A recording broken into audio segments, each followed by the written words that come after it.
అయ్యగారు praise the lord. 68వ కీర్తన 4వ వచనంలో దేవుని గూర్చి పాడుడి, ఆయన నామమును బట్టి స్తోత్రగానము చేయుడి. వాహనమెక్కి అరణ్యములలో ప్రయాణము చేయు దేవుని కొరకు ఒక రాజమార్గము చేయుడి.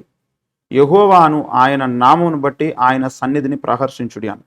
ఇందులో వాహనమెక్కి అరణ్యములో ప్రయాణము చేయు దేవుని కొరకు ఒక రాజమార్గము చేయుడి అన్న భావమును లేదా దీన్ని ఎలా అర్థం చేసుకోవాలి? ఇందులో మనం చేసే పని ఏంటి? ఊరికేనే నన్ను అడగాలని అడుగుతారు తప్ప వాళ్ళకి తెలుసు. ఉమ్, నన్ను అడగాలని అడగడం ఆ, ఆయన ఏం చెప్తాడు చూద్దాం అనే సరదా.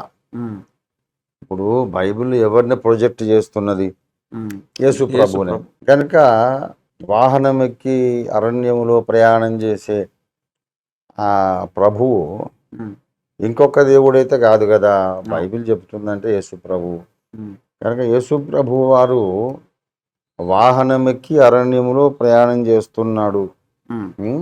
ఉమ్, అంటే ఆయన ప్రయాణం చేస్తున్న ఈ ప్రపంచము ఒక అడవిలాగా ఉన్నది. అరణ్యములో కేకవే ఒకని శబ్దం అని అంటాడు ఉమ్, బాప్తిస్మిచ్చు యోహాను. ఏదైనా మనము కేక వేసి చెప్పినా ఎవడు వినకపోతే, ఎంతసేపు చెప్పినా ఎవడు వినకపోతే, రెస్పాండ్ కాకపోతే అరణ్య రోదనము, అడవిలో ఏడ్చినట్టుంది, ఎవడు పట్టించుకోలేదంట. ఉమ్, ఈ ప్రపంచం ఒక అరణ్యం లాంటిది. అక్కడ ప్రవక్త యొక్క పరిచర్య అరణ్య రోదనం లాగానే ఉంది. ఉం? చెవిటివాని ముందు శంఖం ఊదినట్టుగా ఉంది. అలాంటి ఈ లోకాన్ని అరణ్యముతో పోల్చాడు.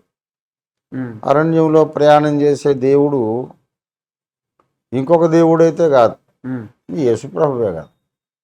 ఆయన కొరకు ఒక రాజమార్గము చెయ్యుడి అని అన్నాడు. ఇదే పని ఆ, నేను ప్రభువు కొరకు మార్గము సరళం చేస్తున్నాను అవును. అని యోహాను యోహాను బాప్తిస్మము బాప్తిస్మము యోహాను చెప్పాడు. ఉం?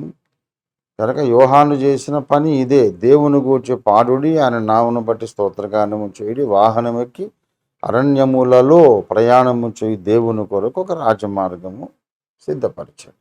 ఉమ్, ఇలా చెయ్యండి అని మనకందరికీ పిలుపునిస్తున్నాడు. యోహాను ముందు చేశాడు. ఉమ్, యోహాను ముందు ప్రభు యొక్క త్రోవను సరళం చేశాడు. అలాగే మనమందరం కూడా చేయాలి. ఇప్పటికీ లోకం అడవిలాగానే ఉంది. సువార్త చెప్పినా పట్టించుకోవట్లేదు. సంస్కరణ సిద్ధాంతం, సంస్కరణ ఉద్యమాన్ని పట్టించుకోవట్లేదు. అంత్యకాలపు దేవుని ప్రణాళికను పట్టించుకోవట్లేదు. ఒక మత ఆ, విధానంలో పడి ఈ క్రైస్తవం కూడా ఒక మతం లాగా తయారైపోయింది.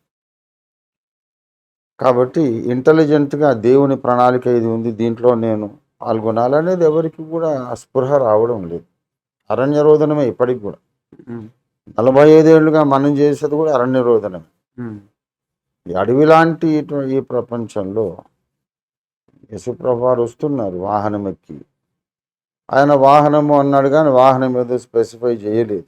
ఉమ్, ఆయన కెరూబుల మీద ఆసీనుడు. ఆ? తర్వాత భూమి మీద ఉన్నప్పుడు ఆయన గాడిద పిల్ల మీద ప్రయాణం చేశాడు. రెండవ రాకడు తెల్లని గుర్రం మీద ఆసీనుడయ్యాడు. ఇట్లా అదొక సబ్జెక్ట్. ఎలాగైనా సరే ఈ ప్రపంచాన్ని యేసు రాకడ కొరకు సిద్ధపరచండి, ఆయన కొరకు మార్గం సిద్ధపరచమని చెబుతున్నాడు.